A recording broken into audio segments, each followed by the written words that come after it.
that only 1 in 5 people at work believe their opinions matter, that only 1 in 10 believe they have the freedom to experiment with new methods, solutions, and so on, that only 1 in 11 believes they can influence decisions that are important to their job.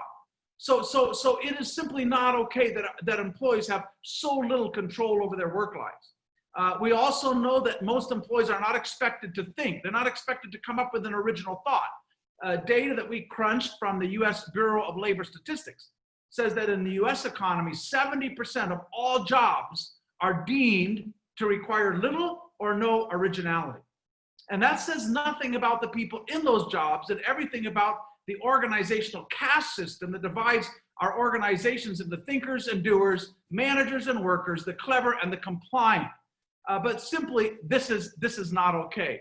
We also know that across most economies in the developing world, job quality is going down, that the number of low quality jobs, low paid jobs has been going up. We think we have a plan that can help reverse this. Perhaps one of the most worrying findings of all from our research was that in a large survey we did with the Harvard Business Review, 76% of employees in larger organizations said that the primary way you get ahead is by becoming a better bureaucrat, by learning to play that bureaucratic game of hoarding resources, sucking up, negotiating targets, deflecting blame, defending turf, and so on. And so I can't validate that is indeed the case, but that is what people believe. So if you believe the way you advance is by becoming a better internal games player, that doesn't add value. It's probably not good for morale. That I think we need to change. So when you look at the data, again, it's really not an exaggeration to at least suggest that many, perhaps most organizations are wasting more human capacity than they're using. And we simply think that needs to change. And again, we think the culprit is bureaucracy.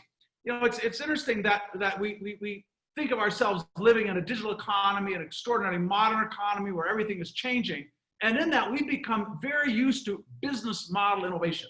If you think of the changes you see with autonomous vehicles, electric driving, if you think of how the way we make payments is changing, where we're making billions of dollars of payments now with digital cash.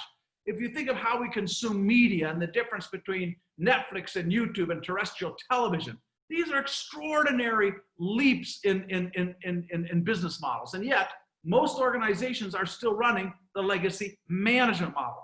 Power trickles down, big leaders appoint little leaders, resources are allocated at the top, people compete for the scarce resource of promotion, managers assign tasks and assess performance. These are all legacies of that bureaucratic model. And so despite the enormous innovation we've seen in business models, we have not seen the same kind of innovation across the board in our management models. And we think now is the time to do that. Just as we've spent decades learning how to optimize operating models and now some years digitizing business models, now we have to humanize the management model.